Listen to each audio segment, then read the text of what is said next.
আমার জন্য আজকে একটা স্পেশাল দিন, কারণ আজকে সন্ধ্যায় দাওয়াত। দাওয়াত মানে ডি আইন লাডু।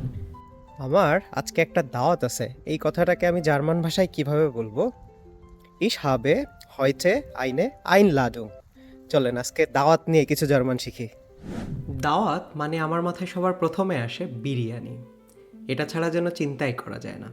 খাবার টেবিলে বসেই মনে হলো, আরে এটা তো আমার প্রিয় খাবার। জার্মানে দাস ইস্ট মাইন লিবলিংস এসেন। মুখে দিতেই বুঝতে পারলাম এটা খুবই মজার, মানে sehr lecker। আর আমি 2বার খেয়েছিলাম।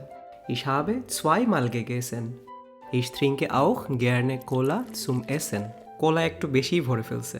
এবার মিষ্টির পালা, ডি জুসিশকাইট। আর এগুলো হচ্ছে টার্কিশ স্পেশালিটি বা ডি তুর্কিশে স্পেশালিটেট। এই মিষ্টিটা দেখতে যেমন লোভনীয়, খেতেও তেমনই মজার। জিট জো লেকা আউস। আর সবশেষে সারপ্রাইজ আর মেইন আকর্ষণ হিসেবে ছিল কাস্টার্ড কেক। আর জার্মান ভাষায় ডি উবারাশুং মানে সারপ্রাইজ, আর কেক হচ্ছে ডেয়া কুখেন।